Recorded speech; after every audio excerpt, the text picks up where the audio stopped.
managed to get your reaction to the multiple ejections that were given? Yeah, it was unfortunate. I think that things like that have a tendency to happen when there's not a control put on the game prior to. It's usually an incident that goes overlooked that leads to something like that. And I think Beck clearly got elbowed in the face right in front of a ref. It wasn't called. And then other things ensued. So it's unfortunate for us. Two players that play high quality, high valuable minutes for us. We were down for, most of that game. So it was tough. I thought the team rallied back, fought hard to finish it out. But it's unfortunate. And then you just talked a little bit about that, the process of finding your way back in the second half, what you saw was really. Yeah, I thought we just dug in. I think that sometimes though, when you put yourself in that deep of a hole, it's a lot of energy that it takes to fight back from it. No matter who you're playing against. And I think Connecticut, who plays extremely hard on both ends, they made it tough for us tonight. And we continue to fight back, but just our turnovers were costly again today. I think that kind of told the tale of the game outside of the incident early on. Speaking of Camilla's great performance in number one of those type of performances, what is it like seeing her do this thing she's doing tonight, as well as being very vocal? Camilla was great. Her energy was great. Her assertiveness was great from the start. She was locked in during timeouts and communicating with her teammates. She was active on both ends.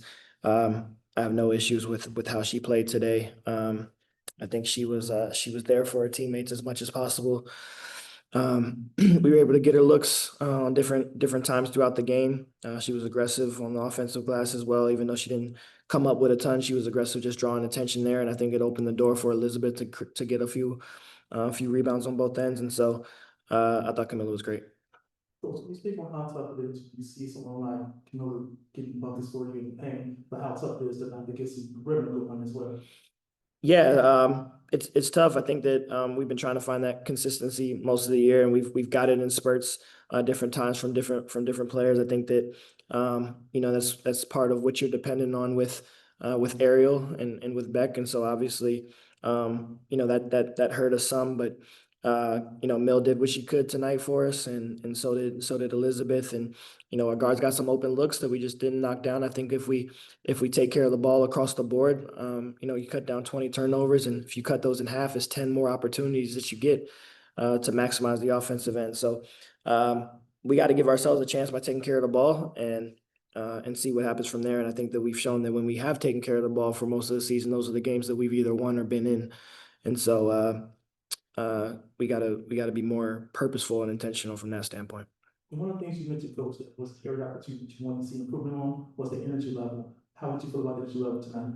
I thought it was good. I think that there was multiple times throughout the game. I think we only had 5 free throws called through the first 3 quarters, which for whatever reason seems to be a theme for us. And I thought that we were able to stay poised through that to some degree. And be able to fight through that adversity from that standpoint. But again, I think that just taking care of the basketball was the issue in today's game.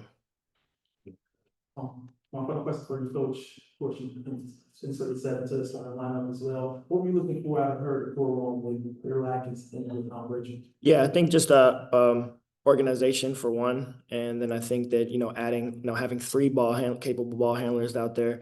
The hope is that you're able to take care of the ball a little bit more. You're able to get us in and out of our sets pretty smoothly. And also it gives Ariel and Rachel a chance to. They haven't had much time together off the ball together, and so having someone like Sev that's looking for them to create shots for them, also understands when to get the ball inside and whatnot. I think that allows Rachel and Ariel to kind of maneuver around the perimeter a little bit more and play their natural spots off the ball. And so we'll continue to give that type of lineup looks and see where it goes. But I thought for the first quarter it was pretty good, and then we had to adjust moving forward, just being down 2 bodies. So I think it's just the last one was just on like the run that the Sun went on in the second quarter, like I had asked the civil players, I'll just put it to you, like, do you think that run was very much because of the deflating element of having players ejected, or was there also just like stuff going on in the court that you noticed? I think a combination. I mean, they had a player ejected too, so I don't want to say it was any more deflating for us than them. Obviously, it was two for us and one for them. And you know, regardless of what our feelings about the ejection was, I think that there was still a lot of basketball left to play. And so, you know, turnovers hurt us in that second quarter as well. It allowed them to get out into run, and then falling into that hole, you know, down I think 16 or 14 going into the half. You know, it's a steep hill to climb up, but we were able to do that and cut into a 2-possession game. So again, I was happy with the fight. It was just didn't come away with it today. So Thanks, everyone.